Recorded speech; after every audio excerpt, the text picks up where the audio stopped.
Welcome to Season 8 of Radio Free 501c, brought to you by Rogue Tulips Consulting. Don't forget to subscribe or follow us. We're in Season 8 and we still have a lot to talk about. Radio Free 501c is supported by USAE News, the weekly community newspaper of Association CVBs and hotels. Learn more at usaenews.com. Hey, he's back. It's Craig Polk. And he's not from a galaxy far, far away. He's right here on planet Earth to talk with us about the ethics of Star Wars as we continue Ethics Awareness Month here. It's March 9th, 2026. Welcome to episode 319. Hey everybody, it's Monday, March 9th. Welcome to this edition of Radio Free 501c as we celebrate and bring awareness to Ethics Awareness Month. Hi, I'm your host, Cecilia Sepp. I am the principal and founder of Rogue Tulips Consulting, one of the organizations that supports this podcast. And I am very pleased to give a shout out to USAE News, who is also supporting our podcast all year long. So thank you, USAE. Learn more about USAE News at usaenews.com. Very conveniently named. So this week, I have a returning guest, Craig Polk, and we're here to talk about the ethics of Star Wars. So we've all seen at least one of them. So I hope you enjoy this conversation as we take a little lighter touch with ethics awareness. Before we go over to Craig to introduce himself, please take a moment and follow our podcast or subscribe on your favorite service. We are all on all of them. Craig, welcome back. Would you like to say hello to the audience and tell us a little about yourself? Hi, Cecilia. It's great to be back. Hi, everyone. My name is Craig Polk. I'm a senior program manager at IEEE. And so that's not IEEE. We pronounce it IEEE, and it stands for the Institute of Electrical and Electronics Engineers. So we're a nonprofit where we use science and engineering and STEM to better humanity. And I think, a great question probably for the listening audience is first is would you consider it ethical if you have not watched a Star Wars movie? Because I'm always shocked when I come across people that tell me that they've never seen one of them. Well, that's really a good question and very interesting because I would assume too, everybody has seen at least one of the movies.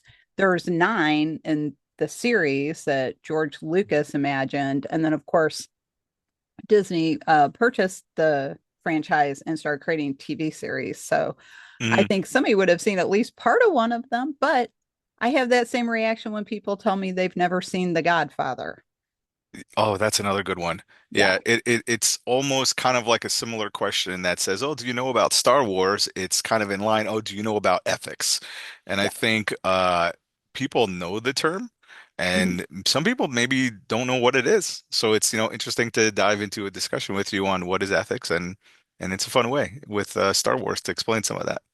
Well, and we use stories to educate ourselves and each other. So I always like it when we can bring in a pop icon cultural marker like Star Wars. We've done that before on the series with some other movies. But I think you just made an interesting point, Craig. You were talking about some people don't even know what ethics are or maybe don't understand them. So, how would you explain ethics to someone? Yeah, that's a very fair question. And I think, to me, ethics is kind of how my parents would have described it, right? So, back in the day before all this video and YouTube and how you can see things on video, my parents would always say to me, or how I understand ethics now is it's what you would do when no one is watching, right? Mm, So how do you conduct yourself in every day? And what in that way you conduct yourself is seen as good or bad. And I'm sure you can kind of have lots of arguments about, what is good or bad. that's right. Well, and that's a really good point. I love that you remember what your parents taught you because my husband and I have that same attitude. It's what you do when nobody's watching. Because really the heart of ethics is individuals and our actions and how we want to present ourselves to the world. Do we want the world to see a person who is responsible, professional, accountable, realizes they are part of a larger community? Or do we want to be one of those people careening through life, cutting people off and not signaling? Yes, I'm talking to all you people on the DC Beltway, you know. So it is ethical to use your turn signal, people. Thank you. Okay. So back to our regularly scheduled programming. Yeah, that could be a whole other Yeah. series of podcasts is the ethics of driving. Yeah, maybe we'll bring you back and do that one because you live in Jersey. I'm sure you have lots of driving adventures up there. Oh, we are excellent drivers up here. It's the DCP.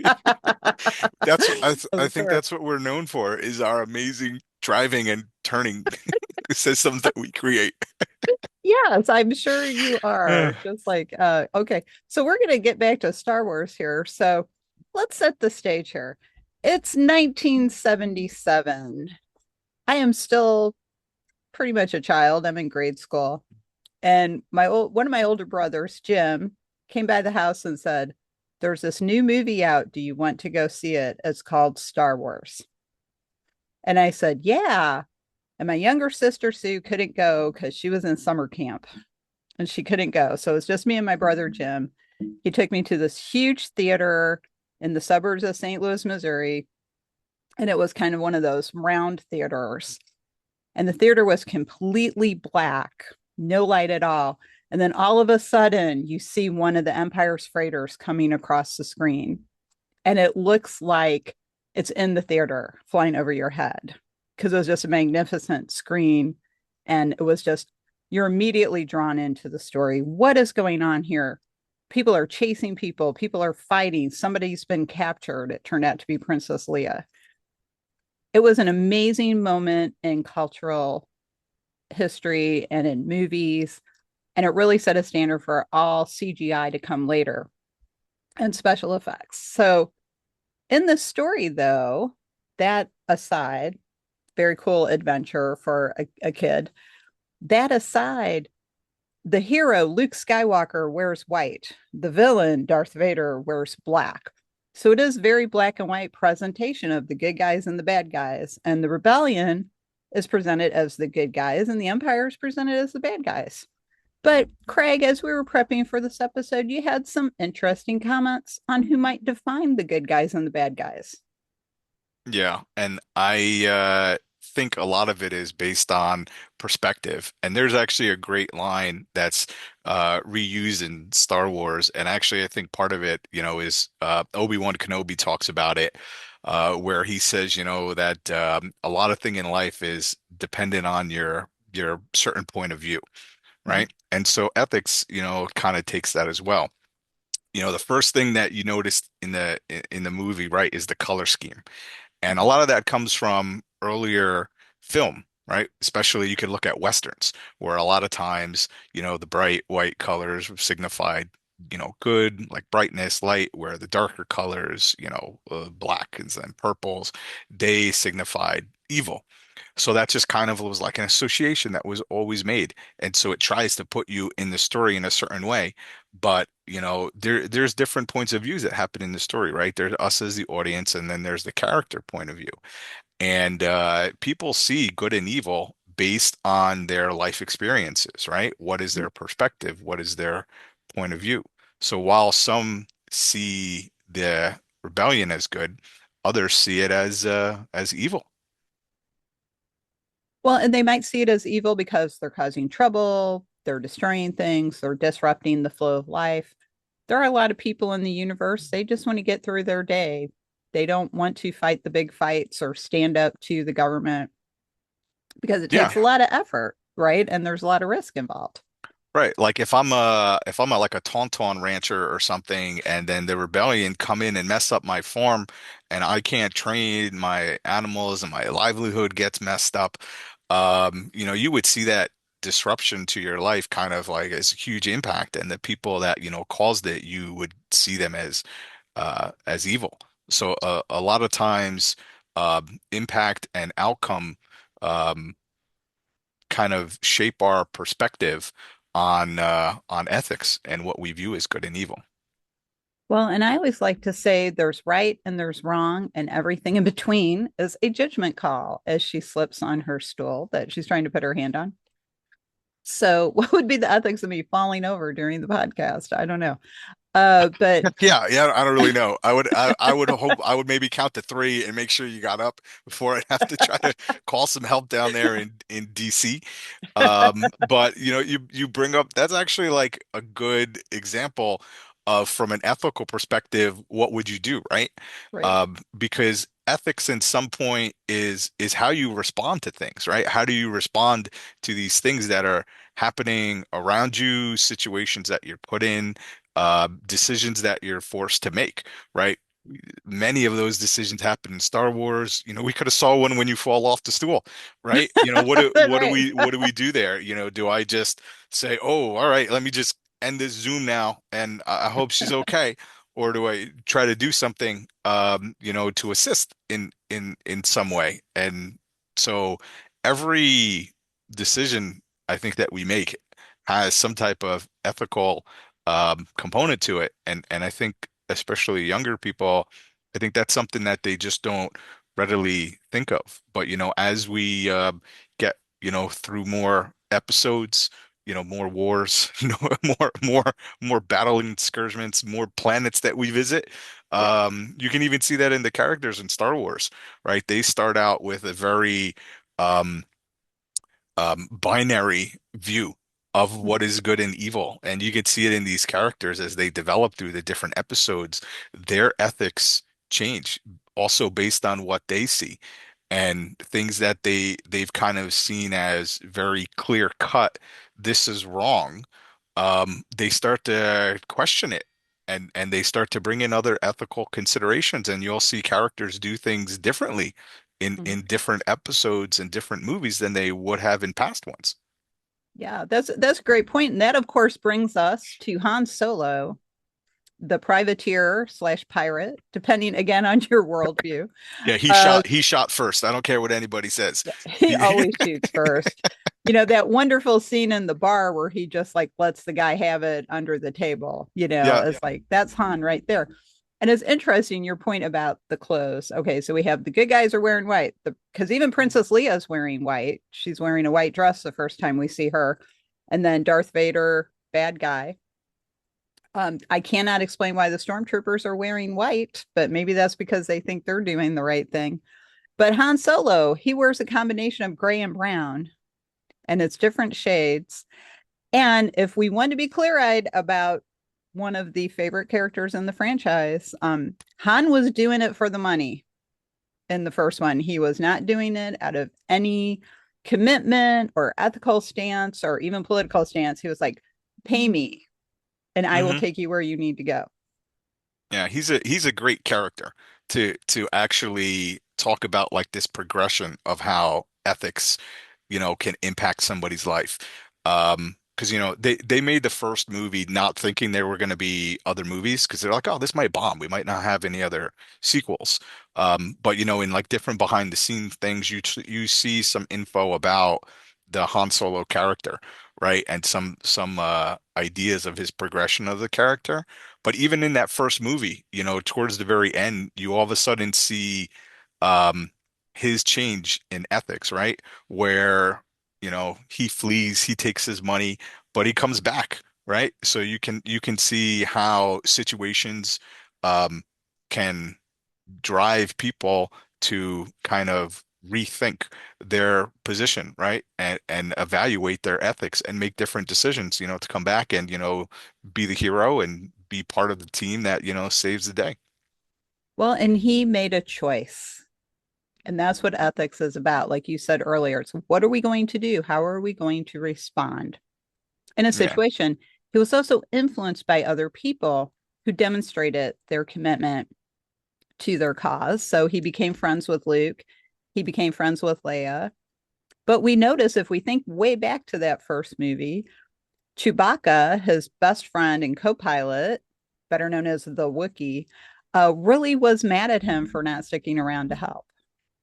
And so Chewie also influenced him. So when we see other people around us behaving in a more ethical, doing the right thing for the right reason way of thinking and mindset, we will tend to do that ourselves as well.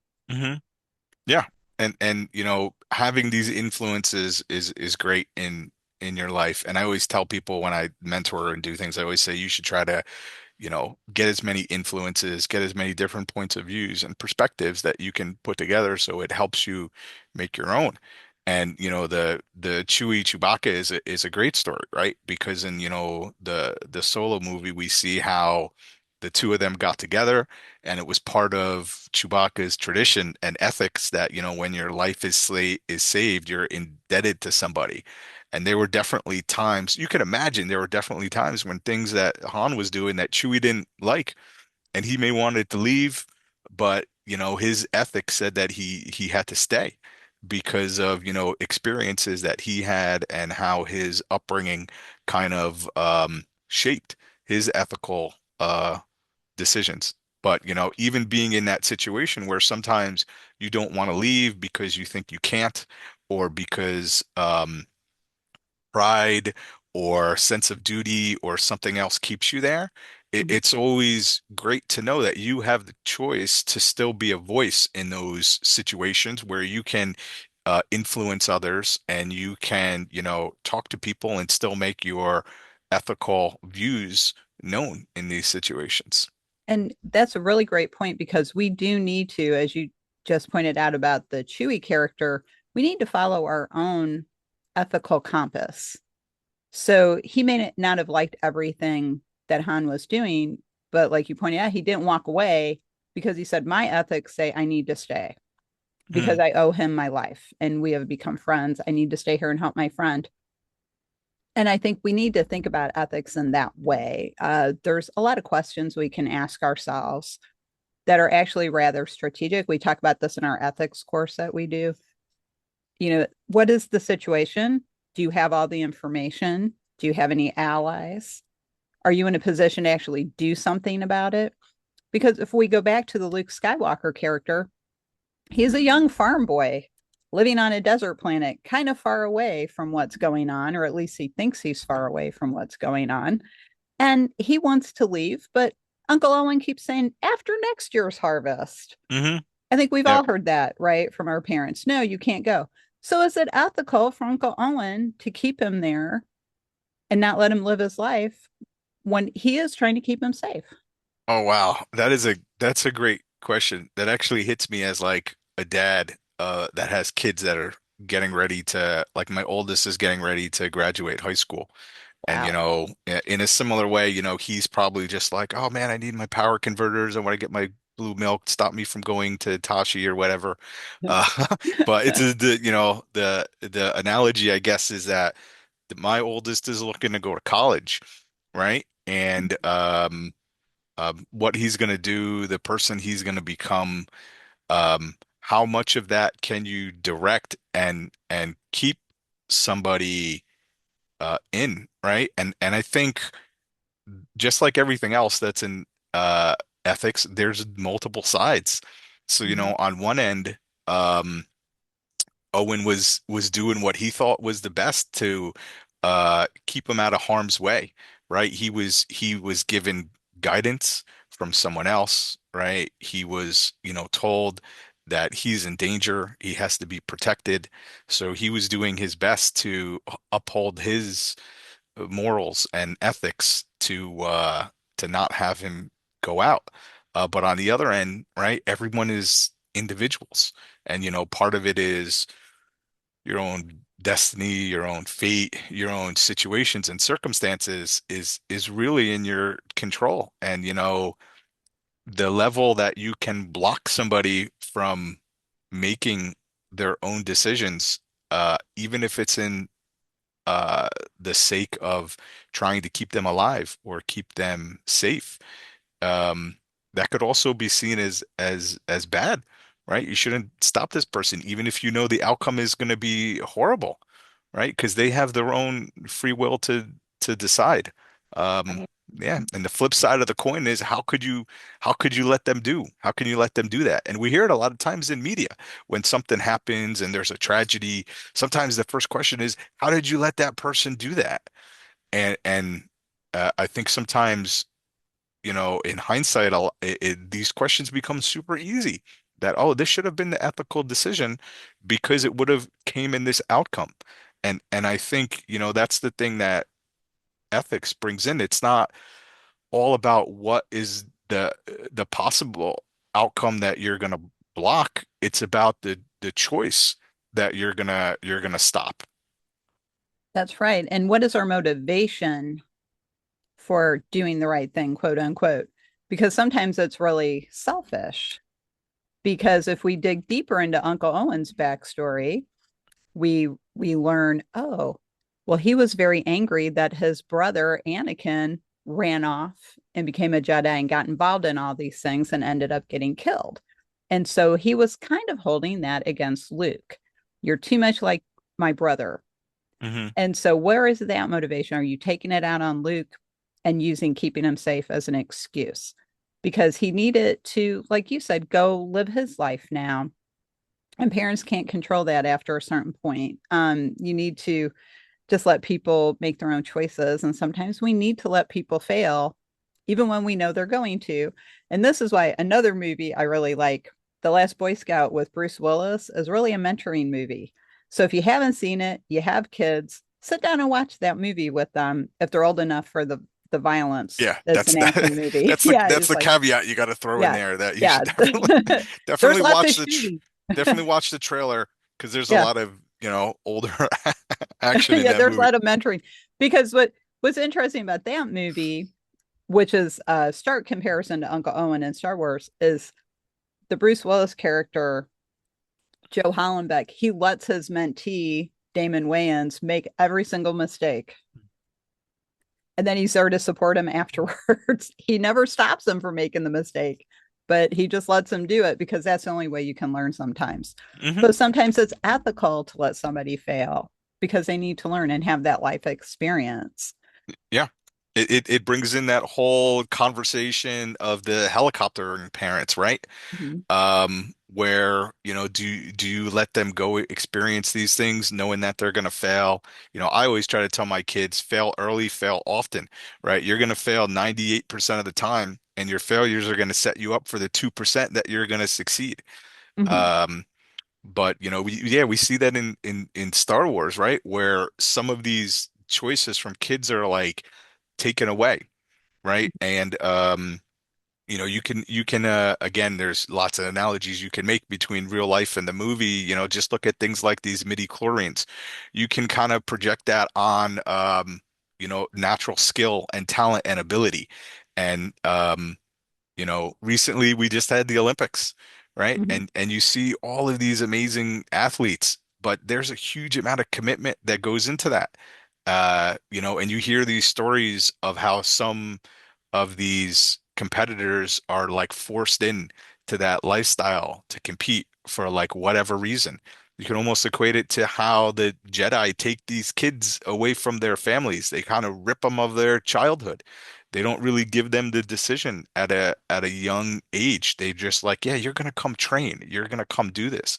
Is it Mhm. is it ethical to push somebody or strongly direct them towards a certain thing because they have a knack for it, they have a certain skill for it?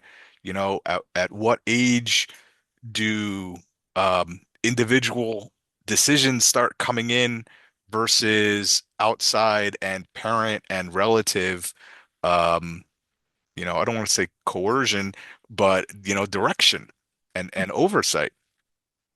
So, Yeah, that's well, and you made a point as we were prepping for the episode about, maybe it's unethical for the Jedi Masters to identify these talented children with potential and take them away from their families and take away their childhood.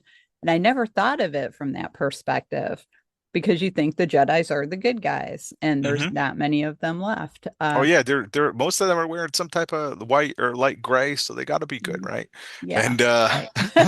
but yeah, the thing is you look at the movie and because I'm a engineer by heart, so I like stats, right?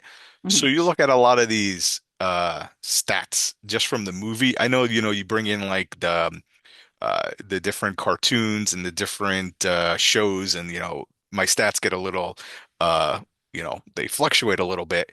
But some of the greatest Jedis, they lived a whole childhood and they didn't come in like, Ray or Luke, they didn't, or Leia, they didn't come in until into the learning the skill and becoming that type of person until after they've gone through life experiences, right?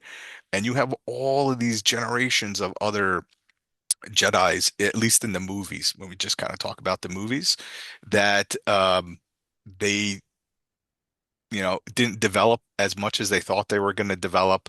They couldn't become the person that others thought they were going to be. And then now, how much of that life did you force on them? And we even see some of these people, turning to the dark side Mhm. because they had potential that was not realized, and then taking them away in that situation and then not living up to that potential push them towards the bad side. So, it goes both ways, right? It does. And that brings me to an interesting question that I think I can only ask another Star Wars fan. Do you think there's a light side of the Force and a dark side of the Force? Or do you think there's just the Force and it's how you use it? Oh wow, that's a great question. Um, and I have definitely different perspectives on it. If I had to answer really fast, Mhm. I would say that I think there is good and evil in the world. I would just say that right off of the cuff. Again, because of my upbringing and my perspectives. Um, but if you stop and think about it a little more, and I try to take it from more of a scientific view, one of the things that when I talk, like if I go to talks, for example, like on AI, I'll always have people say, well, there'll always be a comment, AI is evil. It's about to steal my job. Oh. And the response I always have from that is, no, AI is not evil. It's a tool. It's the use of the tool that makes it good or evil. Mhm. And so, from that perspective, you can almost say that, well, there is not good or evil in the world. There are people and situations and decisions. And so all of those things can come together and they can result in a good or evil result. But again, what's defined as good and evil is dependent on perspective. So it's Mhm. it's a challenging question. And I think, like I'm split down the middle where the engineering side of me would say, no, there is no good or evil. It's just outcomes and perspectives. Whereas the side I want to say that's more humanistic, I would say, yeah, there has to be um, a natural good and evil uh, in the world. But yeah, that's a challenging question. Yeah. Well, because when you think about it, if the Force is just the energy in the universe, which here on planet Earth we like to call chi or chakras within our body. I mean, we have a lot of relations to energy and energy identification or cycles. Like that's what ley lines are.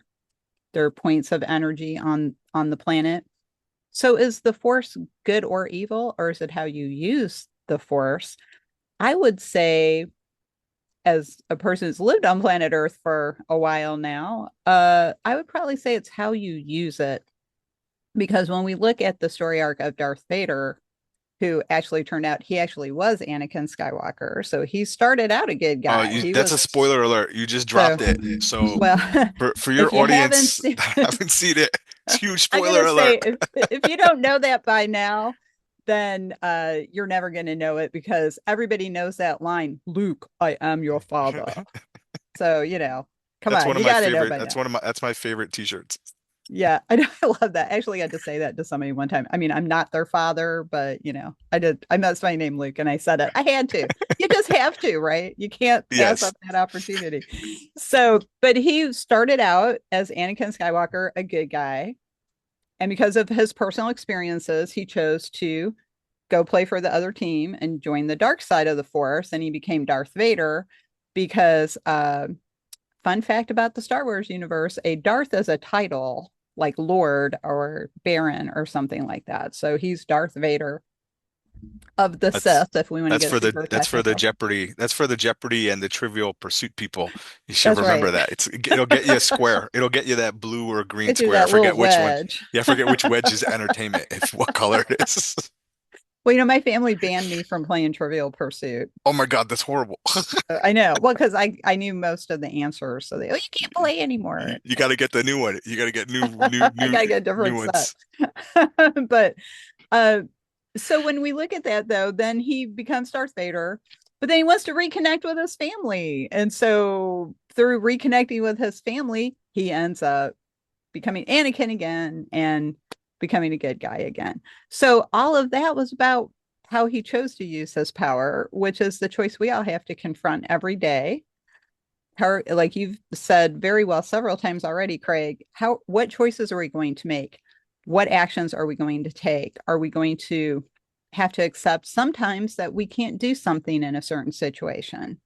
So if you're living under the empire and the emperor, there's really not a whole heck of a lot you can do as one person. So you may have to accept that, but how you interact with the people around you and conduct yourself within that kind of an environment really says a lot and makes a big difference. So if you look at like in World War II, where people were helping persecuted individuals get away from the authoritarian governments like Nazi Germany and Italy, and they were helping people escape for a variety of reasons. A lot of people helped Jewish people escape so they could hide and get somewhere safe. So you are in a terrible situation and you cannot impact that whole situation, but you could do something. And we can always do something in a situation. We can always try to do the right thing, even if it's a small thing. And I think we need to do that. Star Wars is a big epic. It's the hero's journey. If you're familiar with Joseph Campbell, how the hero has to go through a series of trials before he becomes that hero and learns about himself or herself. So that's another aspect of Star Wars that's important because the hero's journey is basically a test of that individual and how they're going to go through their life and who they're going to become. And that's a lot of what ethics is. How are we going to go through our life and who are we going to become based on our choices and decisions and our worldview? And our worldview will evolve as we have more experiences. So what we thought was okay at age 5 is not okay at age 50 because we realize knocking somebody down when you're 5 years old because they took your candy is one thing. You can't knock somebody down when you're 50. You should know better by now. It's not the Yeah. best way to respond to You got to things. be faster and just grab their candy without knocking them down. That's right. That's right. Get your candy back. That's right. So you don't have to hurt people. You can get restitution without violence. So I think that's another interesting aspect. There is a certain element of violence. I think people think of Star Wars as more of an adventure movie, but there is a certain aspect of violence in those films as well. There's people getting killed, there's shooting, spaceships getting blown up, planets getting annihilated. Uh, Well, yeah, Nobody there's ever, lots of violence. There's yeah, lots. I don't. less. Yeah, there's a lot. Yeah, there's I, a lot of I violence. I should look it up actually because I know like other action movies they have statistics on how many people like die in that movie. There'd be like billions of people that die in Star Wars. There's planets that blow up and stuff. It's crazy. Yeah, because like Lots how of many people violence. were on Alderaan? I think it was like 8 billion. It's lots of people. Because like so many people died, Obi-Wan Kenobi fainted Hmm. because he felt the disturbance in the force because we're all connected. And that's what makes ethics important.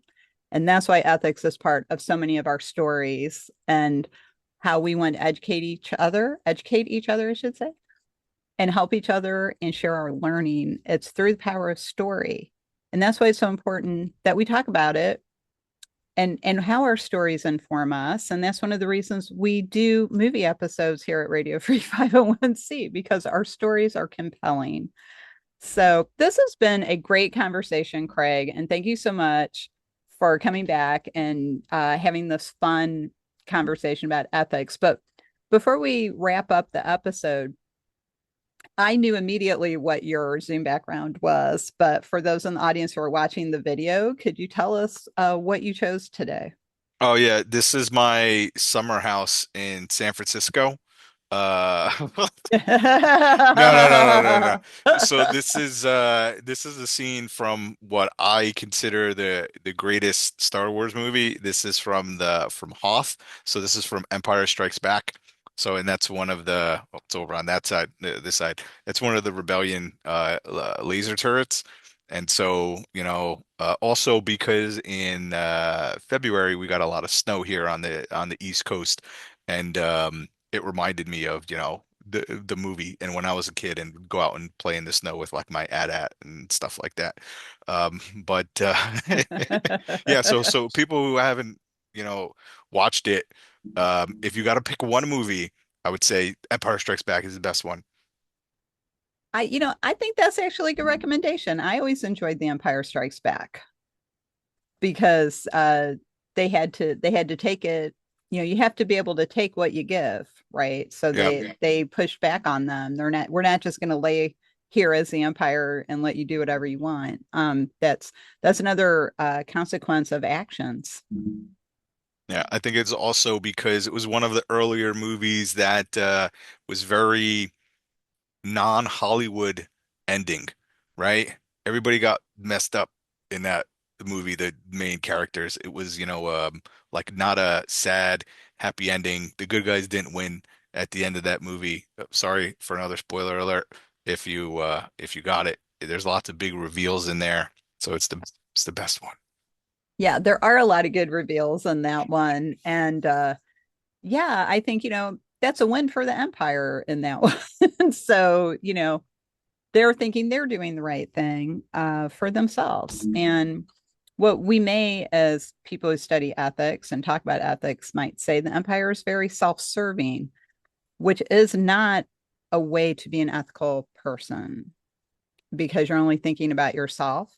So that's another aspect of how are we applying the force. The emperor uses the force only for himself. He doesn't help people with it, just him. And he tries to manipulate people with the force. Hmm. So that's another aspect of the Star Wars and their code of ethics in Star Wars. So that could be one of those books. Everything I need to know, I learned watching Star Wars.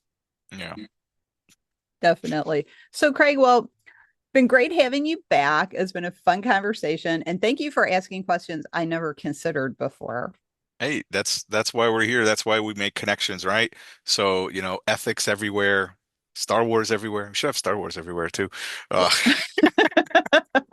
but That's a you good gotta thinking. you gotta you gotta talk you gotta talk everywhere. You gotta chat Mhm. everywhere. You gotta make new connections, right? Like I said earlier, you gotta grow who you interact with because that's how you learn, Mhm. right? You don't learn, well, you can learn by reading the same book over and over and over again, but you learn more when you read other books too. Yeah, that's true. We do find new learning though when we revisit a book, but I agree that you can't rely on the one book because then you end up like the Iosians and the Star Trek episode, A Piece of the Action, because Hmm. they only had the one book and that's Yeah. what they built their whole society on. So that's original Star Trek for the audience. I talk about Star Trek a lot. So check out that episode as well. So, Craig, as you know, having been a guest before, I like to ask, what is the one thought you would like the audience to take away today, and how can they get in touch with you if they'd like to learn more about the ice planet Hoth? Well, the one thought is I really enjoy my retirement in Hoth, and so it's awesome, raising my kids out here. But but in all serious but in all serious, my main thought is that um, you know, w with ethics and with decisions, um, when you can, don't make split you know, don't make split decisions, split minute decisions, quick decisions. I know sometimes we have to, um, but there's a reason you have things like stop, drop, and roll. Mhm. And when you're learning driving, there's the whole, like scan, predict. Well, I'm kind of like been out there for a while, so I know they don't use SIPD. I know there's different acronyms that they use, but there's always a thing out there that you gotta look, you gotta think, and then you gotta, take some of that information and decide. So don't always be too quick. to jump to a decision. Don't always be too quick to judge somebody. When you take the time, get another perspective, you might see something or learn something that you never thought of. And it's good to challenge yourself and grow as a person. And if you want to connect with me, the easiest way to find me is on my LinkedIn handle. It's that LinkedIn, and then it's Craig Polk, all one word. And I'm always happy to chat with people about Star Wars. Less likely to talk to people about ethics, but if you want to chat with me about Star Wars, I'm available like 24 hours, 7 days a week. I'll leave my kids at school to go, but I'll come pick them up later. But yeah, so thanks, thanks That's for great. connecting. And this was a fun topic, and hopefully people learn some stuff and they'll take back and they'll pause a minute and think. Yeah. Well, and thank you for having some fun today and having a great conversation. I love pop culture and I always love talking about it. And again, the power of storytelling Mhm. it's really what moves us. So thanks again, Craig. It's been great Yeah, having you back. it was great being here, and I gotta go because my X-wing is double parked, so I don't want to get into Okay, so he's got, well, we better wrap up then. We got to go Rogue for now, which I think is one of the handles from Star Wars, Rogue One. Yep. Okay, so we're Rogue, I guess, 3 signing off here for this week at Radio Free 501c. Thanks for joining us. If you'd like to find this episode and share it with your friends and colleagues for Ethics Awareness Month, you can find it on our website, roguetulips.com, on our podcast page. Check out our library of past episodes. If you'd like to learn more about ethics, we do offer our ethics course. It's been updated again for 2026. So we update it every year. So check out our ethics course and learn more about ethics. You can find that on our education page. If you're getting ready for the CAE exam, we do offer CAE exam prep courses. So check out that page for the spring session of 26, which would be the May 26th exam. We are accepting registrations through March 18th. So if you haven't found a group yet, check ours out. Also, check out our Lead Forward Initiative course, Adaptive Leadership. We have a lot going on in our education area right now.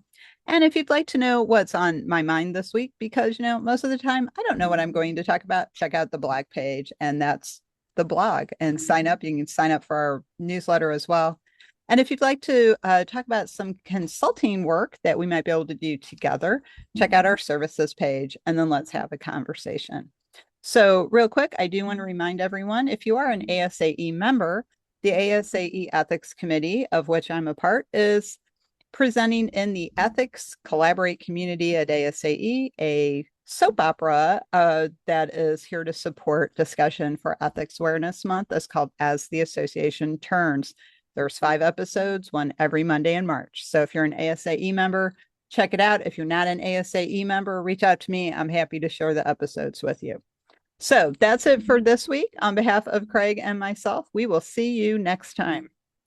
That's it for this week. I hope you really loved this episode as much as I did. Thanks for listening. Learn more about how our experience and knowledge at Rogue Tulips can give your organization the strategic edge to reach its goals. Check out our website at roguetulips.com. We'd love to talk with you and see how we can work together.